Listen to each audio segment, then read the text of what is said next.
Hello there, guys. Hope you're doing really well out there. I'm back today with a wonderful guest, a very, very highly requested guest, who I wanted to get on anyway, but I really didn't have a choice from the first interview and the comments. We have Ola Wolny back. Her website, and I'll get it right this time because I know I said it wrong in the first interview, is selfmasteryquest.com. It's funny, people always get either my name wrong or my website. It's irritating, so I made a big effort to get that right for you. Ola, how are you doing today? Very well, thank you so much. Thank you for having me back. I am absolutely overwhelmed by the amount of feedback and you guys reaching out. It's absolutely amazing and I love it, and I'm so humbled. I did not expect any of this. I honestly did not. I am very new and I'm not known at all, so I was really overwhelmed and humbled, and thank you so much for all your good comments. Yeah, well, it was funny because we were just talking off air about how you were saying that, oh, I haven't got a big channel or anything like that, and now you've got all this interest, and it can be quite overwhelming, can't it? But I was saying that, you know, when you go where the truth really is, that resonance, it really hits people and they feel it. They really feel it deeply. It's very powerful. I absolutely hope that I can get to the truth and get you guys the information that I absolutely feel that should be out there. I really think we are overdue for the truth. So yeah, a bit more of that today. Yes, yeah, we're going to get into something really interesting today. We didn't have time in the first interview. We're going to talk about the good old moon, the moon, the moon that the New Agers love to worship, all these ceremonies and rituals, and we're really going to smash that open. So if you are new to the channel, be prepared. If you're a moon lover, we're going to get deep into this. So what can you tell us about the moon in terms of astrology? How does this tie into the matrix and all the things that you talk about? Right, so yeah, big topic. Moon, I think, is a little bit misunderstood in astrology, and not so much in astrology as I think in alchemy and overall in the matrix context. From the astrology point of view, there's a Western view of the moon, which is a little bit different than the ancient view of the moon. Very much both to do with the personality, the person, the sort of characteristics of the person themselves, which is no surprise given the moon's participation in the whole construct, right? Together with Saturn being part of the reincarnation machine, and from I think what we can probably comfortably say is that the moon is the place to press the last button before incarnating into here. So that's why the moon is really crucial from that perspective.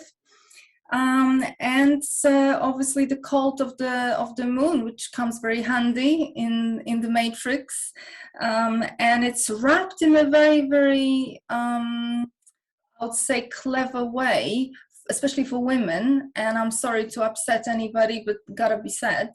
It is wrapped very nicely. The moon often given the feminine association, be very careful about that.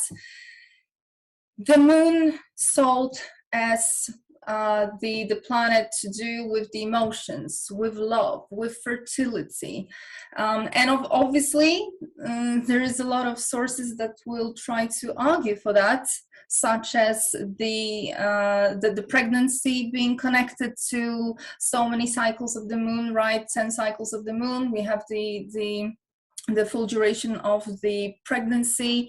There will be a lot of people who believe that in the ancient scriptures, pictures, whatnot from the ancients, there is the crescent moon that shows up, so they think that it's a crescent moon, and references to the moon in the number 13 because there's 13 cycles of the moon within a year, etc., etc. So there is a lot of what might appear evidence for moon being very, very important part of the sky, and probably a big symbol for us, especially for women. However, this is where the problem starts, because is it really about those things? Is the moon really about what it appears to be? And when you look a little bit deeper into the moon, from the alchemy perspective, so I come from Eastern Europe. I come from a feminine lore line in Eastern Europe, where well, there is a very, very different understanding of the moon and attitude to the moon, and this comes from the sort of old wise women line, so the grandmothers, the great grandmothers, who were passing the oral account. So they say a little bit different story. And back to the probably pictures that everybody's seen, the wolf howling to the moon, and us thinking that this is a good thing. Well, in the feminine alchemy, the moon, the full moon, and the wolf howling at the moon is actually the wolf trying to chase the moon away, because they say in the feminine alchemy that the moon steals the soul. So this is not at all any kind of worship of the moon, including the wolves and all that shamanic side of things. This is very much a deep understanding in the feminine line that the moon is not to do with that. So that probably might surprise quite a few people. Yeah, interesting. Yeah, it's in the language as well, like lunatic, lunacy. It's all hidden in plain sight, isn't it? Right. But I do find it interesting, and obviously I'm on board with the whole concept of what you're saying about the moon, but I find it very interesting that particularly women, sorry ladies out there, but they get very triggered when you broach the subject of the moon not being benevolent. And I wonder what that association is. And I think it must be to do with the moon pulling on the emotional body of the females and causing a real stir within them, because I don't think perhaps women are supposed to be as emotional as perhaps they are, and maybe that's to do with the moon. For sure, there is that association, and there is also promotion of that association. I would be very careful whether it is the moon that necessarily is causing that, or whether we're being programmed into believing that. If you look at it from a perspective of just purely what the moon really does, he regulates the cycle for the woman, the menstrual cycle, which this is a very big link, because women link it to fertility, link it to the goddess that is the symbol of a woman. Very, very deceptive way of looking at it, because you see, there is something else in the history, in astrology, but in history of humankind, that's always been worshipped, and that is not the moon. If you go back to my first interview where I mentioned Enuma Elish, the Babylonian creation myth, it does state very clearly there that the planets have been put in place by Marduk, and the moon, so the moon has been put forward, meaning that the moon is not something that originally was present. It's been put in place for a certain reason. So there was something else before, and we're going thousands, hundreds of thousands years back, something else that was worshipped, that the moon is actually copying. So the moon is imitating, and the thing that the moon is imitating is Venus. Interesting. Okay. So the planet Venus, I'm wondering if you've heard about it. That's just the way Moon has phases. We have the new moon, the full moon, the waxing crescent, etc., etc. So does Venus. Venus has phases, and the Moon has been specifically designed to operate, to act, to look like Venus. So the original planet that shows up in all geographies as the key planet that was traced, tracked, worshipped was Venus. For the Mayans, look at the Mayans calendar, 260 days. I will explain where the 260 days is coming from. Look at the Egyptians, the Babylonians. We have the Isis, we have the Inanna, the Ishtar, Astarte. Everywhere we have the Venus, obviously. Everywhere the same goddess shows up in having very, very strong presence amongst the patriarchy that's already been established. So always remember there's an overlay of patriarchy over what was here before. And that's why a lot of those things are totally manipulated. And here we are thinking that it's always been about the worship of the moon. So Venus specifically, she is a very, very, very interesting planet, and I really strongly recommend that you go and do your own research if you don't believe me. Because Venus has a certain cycle, which at the end of that cycle, within 8-year period, she, when you trace the movement of Venus in the sky, she draws the pentagram. Okay. So it is a perfect pentagram, and the cycle sort of repeats every time. So she lands with this pentagram with the corners in the same place, plus minus 2 degrees every single time. Wow. So Venus has been always very, very special. She has a very special cycle. Every cycle of Venus is 584 days. So that's about a year and a half. And in that cycle, Venus does very, very important things. She, I don't want to go too much into technicalities, but she becomes the evening star when she's visible over the horizon just after the sunset. She becomes invisible when she's too close in conjunction to the sun, and then she's reborn.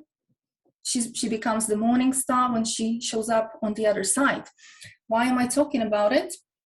Because this kind of alchemy, this kind of journey is pictured in a lot of texts, in a lot of stories in ancient texts, ancient scripture, including the Bible. Jesus and the death of Jesus. By the way, Jesus in the Bible. The Matrix. Are we having guests? Someone just threw a whole load of bottles out in the corridor. Really strange. Carry on, sorry. Jesus in the Bible is being called the morning star. So everybody thinks that Jesus is the sun, when actually there is a link of Jesus to planet Venus.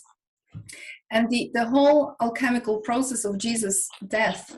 So he dies on a cross. He's taken to the grave where he spends several days. And then then he apparently leaves the grave. He's resurrected and he's reborn. So when you look at Venus cycle, the part of being the evening star, as she's getting closer to the sun, we call it that Venus is dying. The part when she is in conjunction with the sun, she's invisible or black, depending which side the conjunction is happening on, she's dead. And the morning star part is the rebirth. So she's born again, she's reborn, resurrection. So Jesus is really a representation of Venus. For sure, there is that kind of parallel in the story, but I think that there is a little bit more to Jesus' story than just being representative of Venus. I actually think it's flipped. I think that Venus is trying to teach people, and has been for millennia, teaching people how to avoid the reincarnation cycle, how to escape from here. It's very interesting, because I've always thought that you replace the word Jesus for the word truth, because it talks in allegories. Right. So maybe that can be applied from what you're saying there to the planet Venus. If you apply the word truth to the planet Venus, is Venus all, you say it's all about teaching, so is it about the truth? Is that what they're trying to overlay? I think that Venus is definitely very, very special out of the zodiac. There is a link between, in Piscis Sophia, one of the Gnostic texts, it talks about Sophia, which is Venus. I mean, you can make that parallel. It talks about Sophia being not belonging to the area where she was spending the time. And by the way, in Piscis Sophia, Jesus describes very, very clearly the way the zodiac is built above the firmament and the layers. So we have the 12 aeons, as they called, and above that there is another layer where you kind of come out of the zodiac. So Sophia does not belong to those eons, but she's captured and caught and held in the eons. She's trying to escape. However, she is of a higher level, higher dimension. So what that tells me is that Venus, because you see, the way I see the zodiac, the way I see the planets, is that they have been captured into this net, into this matrix. There are certain properties that they have that have been probably heavily manipulated, and then that kind of energy is being used and directed at us. However, Venus, by the sound of of everything that I'm finding in the text, they were not able to manipulate Venus. They were still able to sort of catch her and try to have her in the whole construct, but they were not able to force her to mean something else, to work for them, if you like. Mm-hmm. So Venus is captured within the net, so that's why she fell into the 12 eons. However, she is of a higher dimension, or however you want to call it. So the truth would definitely be, I think, relevant here. I think that Venus is trying to tell much bigger story than many people would probably even imagine. So they couldn't catch Venus, so they've had to overlay it with this artificial moon, is what is sort of coming to me. Is that would be accurate? I think that they needed the moon as part of their reincarnation machine. I don't really know exactly how it works. However, what they try to do is they try to redirect the attention that for millennia was given to Venus, and Venus was worshipped. They tried to redirect it onto their own construct, which is the moon.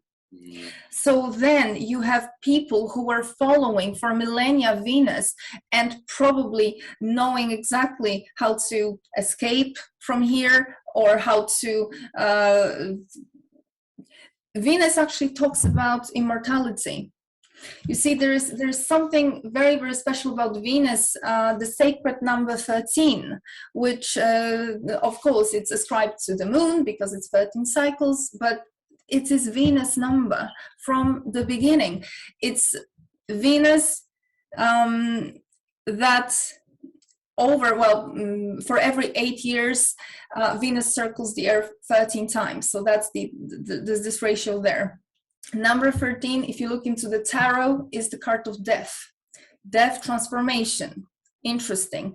In runes, in Scandinavian runes, you have the number 13. That's the runa is called Awas, which is to do with initiation, rebirth, transformation, the tree of life, and immortality.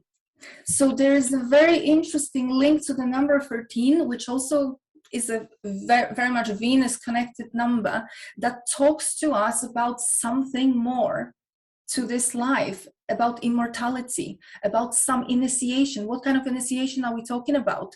Mysteries of death. What are we talking about?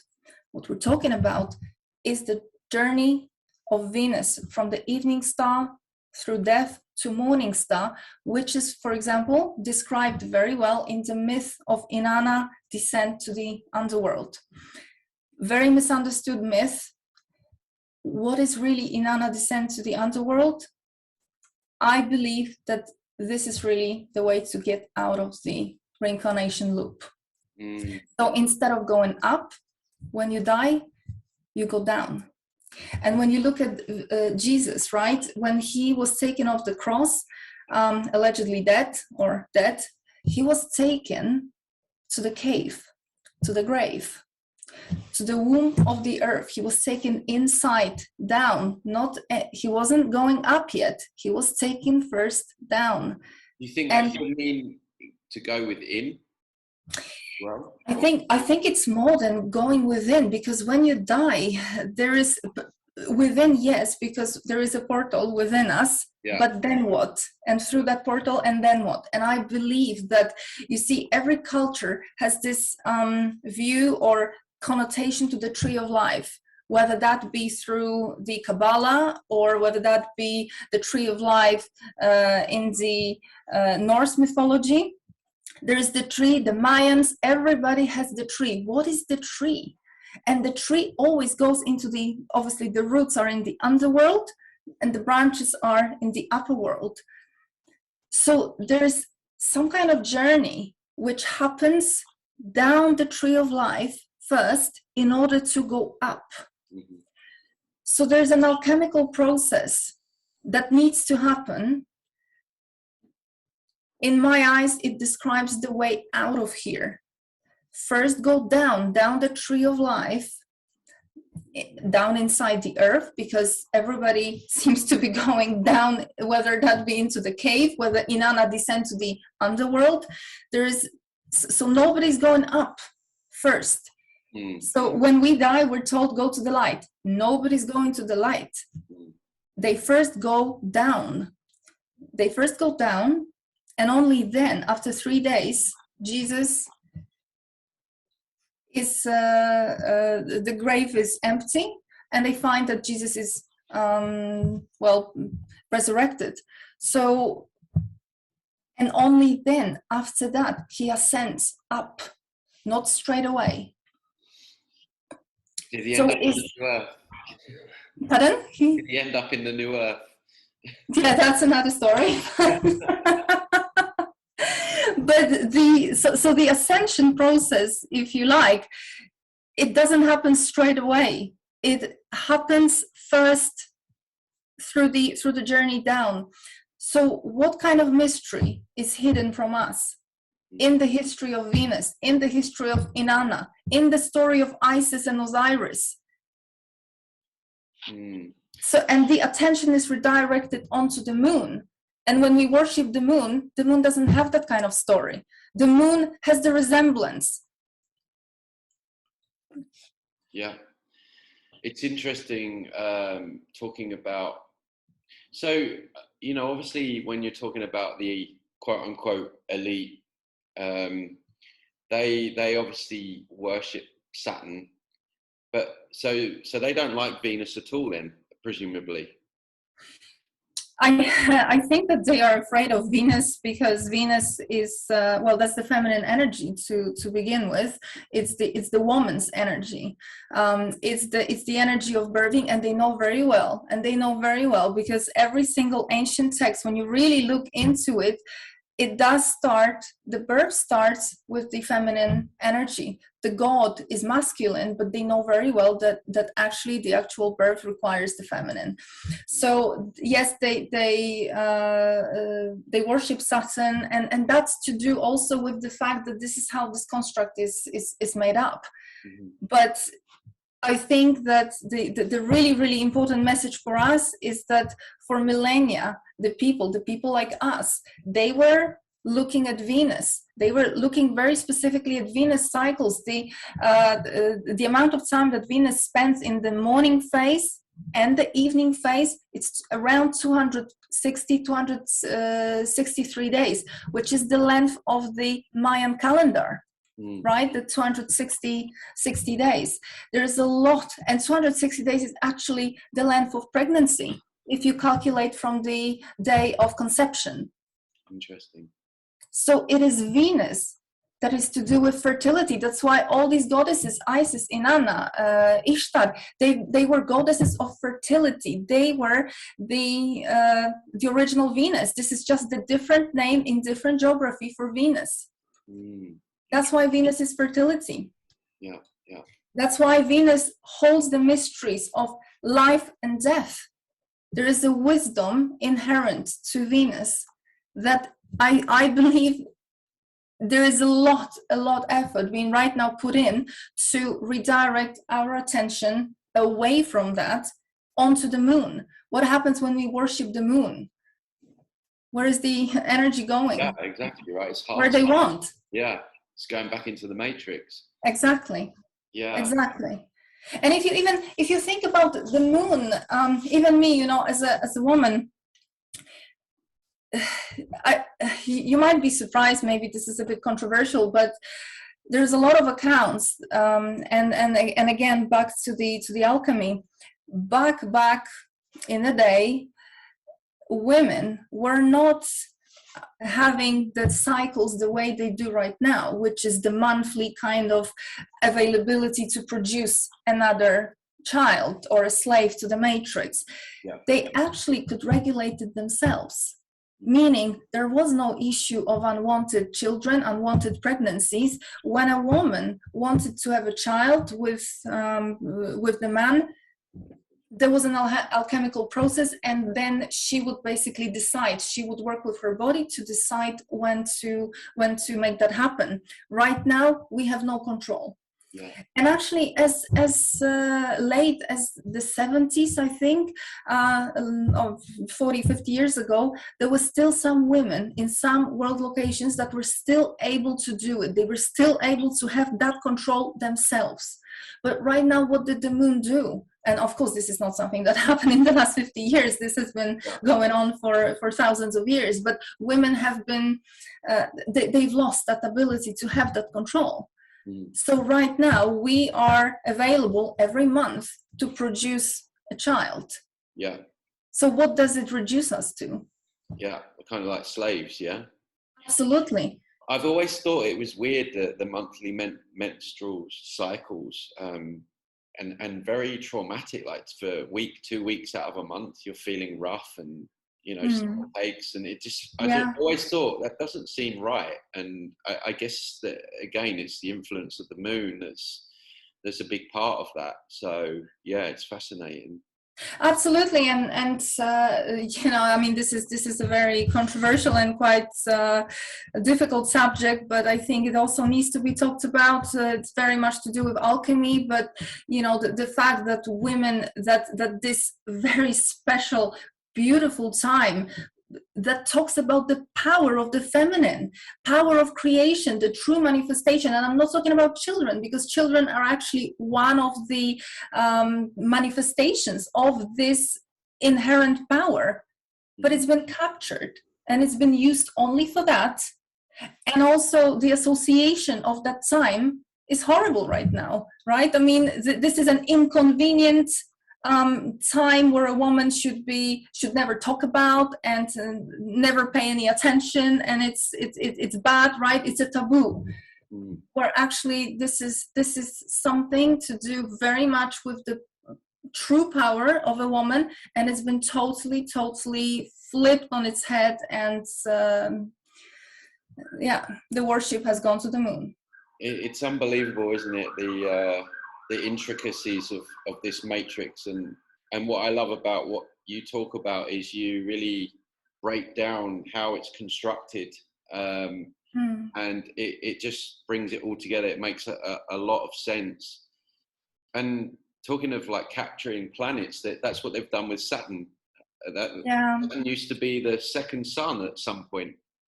Well, it's they call Saturn the black sun, but again, you know, all the planets had a originally different features, different meaning. Right now, it's a totally different story. When you look at Mars, for example, Mars was that's the divine feminine, divine masculine representation. He's the life bringer.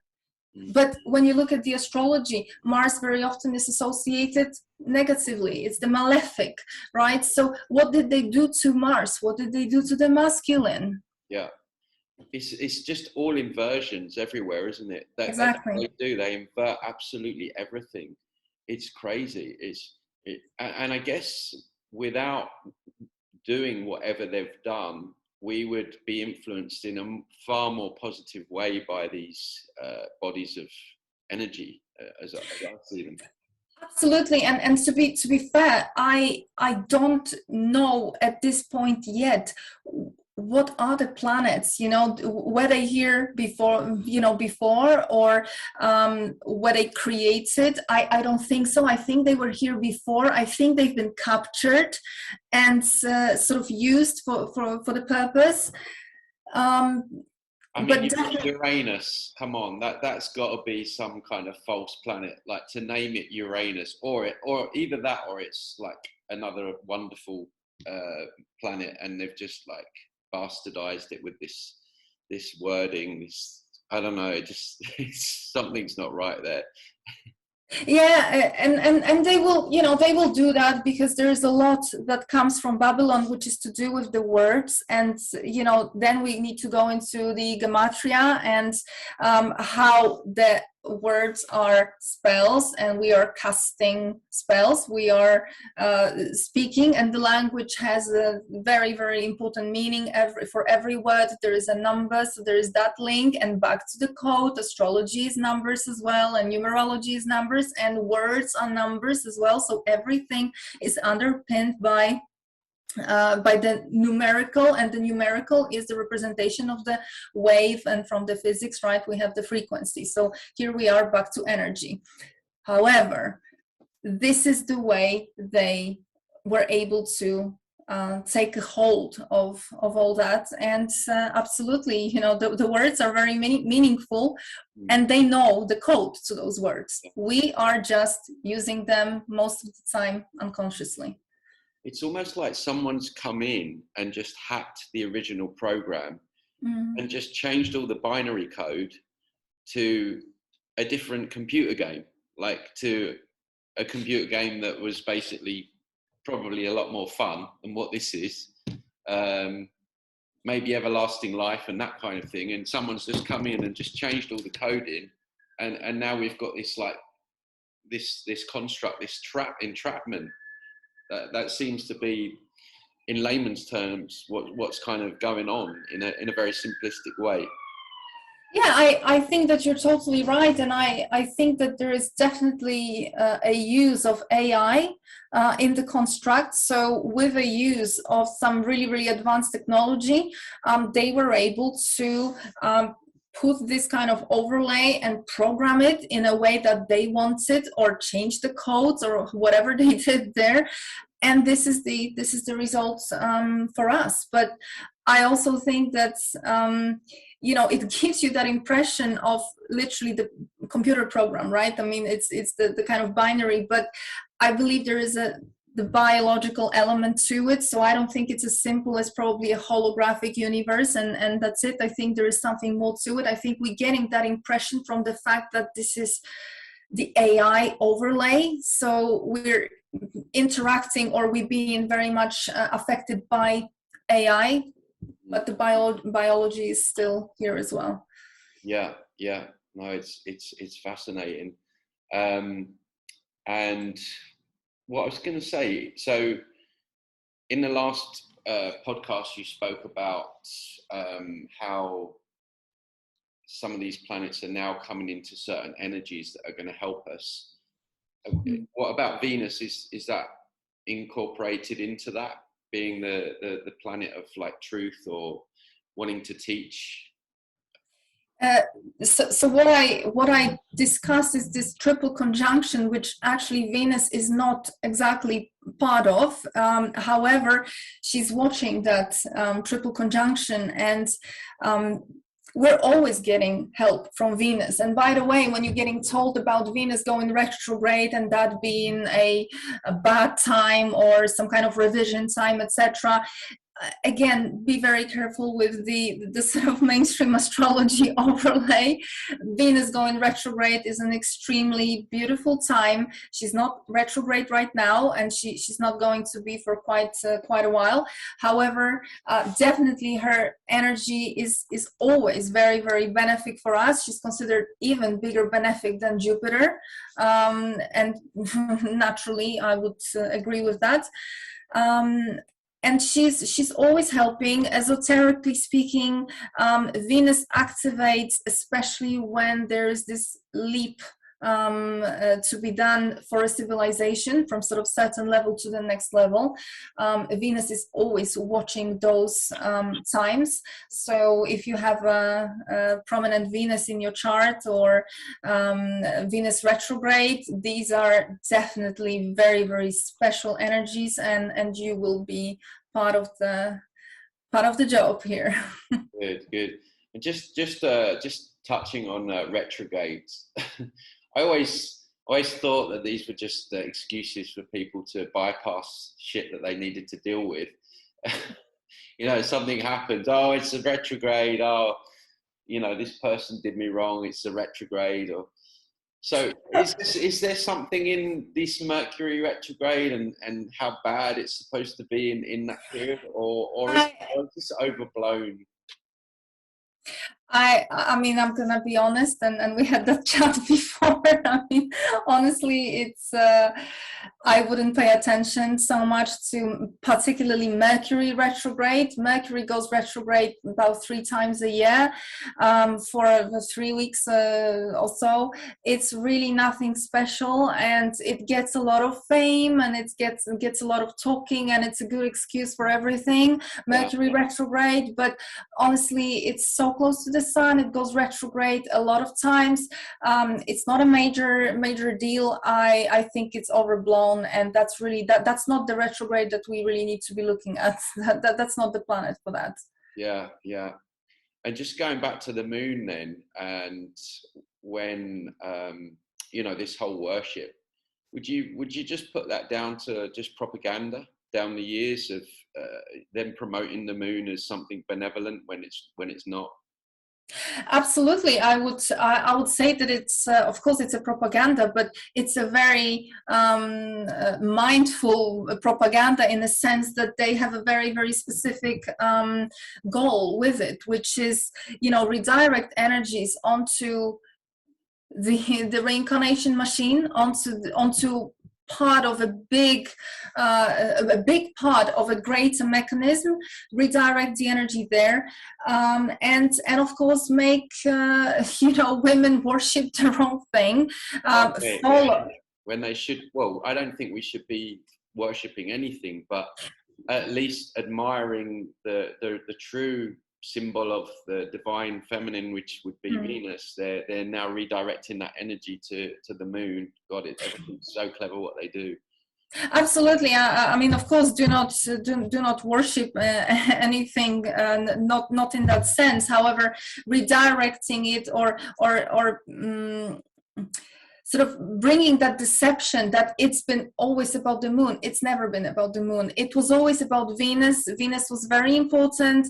It was bringing a lot of not only information, but it was very, very specific for different cultures in different contexts. It was helping them when to plant, when to go to war, etc., etc. So there is a lot of information coming from Venus in that sense. not from the moon. And obviously giving all that energy to the moon is keeping us just still trapped. So we're prolonging the game. We could really be further along now if we stopped giving the attention and the energy in the wrong place, in a place which is actually sustaining the whole construct. Yeah, yeah, absolutely. Yeah, these are hard truths, hard pills to swallow, but there's no point in just following things because they feel good. And this is the problem that we face, you know, the whole moon worship, as I say, particularly amongst females, is so deeply ingrained in their DNA. It's you know, it's very upsetting, but you know, we're not going to grow unless we look at things, everything again. This is what I always say, we've got to put everything on the table, because it's clearly not been working out for us, because look at the state of us. So good. So just anything, I know we've got the big, hopefully not so big event coming up in August, that we started off last interview, but is there anything coming up in the horizon, anything else that we need to be aware of, or anything that we can make use of these energies that are coming in right now that you want to mention? I mean, there's always something happening in the sky, so I'll be more than happy to come and touch a little bit on that in more details. With the with this current thing that I think we were talking about, the 1st of August being the exact date, but please understand that these are slow moving planets. We're talking probably several weeks up front and several weeks afterwards. And look at what's happening, or at least what's being spoken about. The sun reactivating, right? And this is very much to do with the Uranus energy and the Mars there. So by the way, whatever you've been told about sun doing their little trials on the 5th or whichever that was of July, that was nothing. Okay, they are getting ready for something which is not that date. The date is coming because the energy is not there yet. So if they are going to do that, whether we will be told or not, that's another story. But from where I'm from Poland. There are talks of nuclear attacks in Ukraine and help and stuff like that. So that kind of energy is in the air. So I'm just urging everybody to understand that this is the way they want that energy to play out. So please focus on how you want this energy to play out, and the way to play this energy out is to take an action, do something that we have not done yet, and it's been 2 years of this mess, such as, for example, let's start actually really organizing in alternative ways and doing something about it, not just speaking about it. Mars is there to give us the kickstart and give us the right energy. Uranus is there to take us to the next level. Uranus is the humanity as well. He is connected to Aquarius. Let's use it. And Rahu is there, which is on the feminine side. The feminine wisdom coming together, building the world out of patriarchy. How about that? Yeah. I've been speaking a lot lately about people needing to take action, and we were speaking off air about we're bombarded with information right now, and there's so much out there, and it can almost become like an addiction, or like something to bypass, where people are just consuming information, and it's not so much consuming information, but consuming the right information, and then acting upon it. The knowledge is useless unless we act upon it. So we have to, like you say, this is really the energy for taking action. You know, everyone, I feel, needs to take part, you know, get creative, you know, whether that's writing, speaking, sharing a video with friends, family members. We all need to be, it's all hands on deck right now, I feel, because these psychopaths, they're not going to stop. So we have to be as relentless as they are. And I really, the last few weeks, have felt that they're very scared. And I got something, an insight about the whole CERN thing. Now, I don't know what this is true, if this is true or not. This just came to me that the timeline, the trajectory that we're on now is not good for them, and they were trying to mess and change the timeline somehow, and it's failed.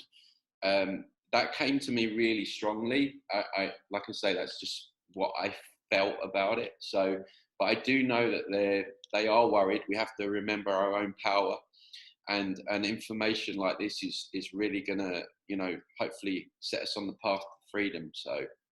Yeah, absolutely. And you have to remember that time is not linear as we see it. Time is actually cyclical. So we are right now at the end of the cycle, the Kali Yuga, whatever you want to call it, the destruction. We are before the beginning of the golden age, and they know that. So they are just piggybacking to the energy as they are, and they're trying to still score something for themselves. However, they cannot really work against this massive, they cannot boil the ocean. The energy is there. So that's why, for example, Venus activates again. She's taking us through that civilizational leap, and we are the ones that are awakening and trying to awaken the others, and pushing through all that towards that golden age, however you want to call it. That energy is bigger than whatever they can come up with. However, in the meantime, obviously we have to live through it and navigate through it. So let's just focus on bringing that good times, good days forward faster.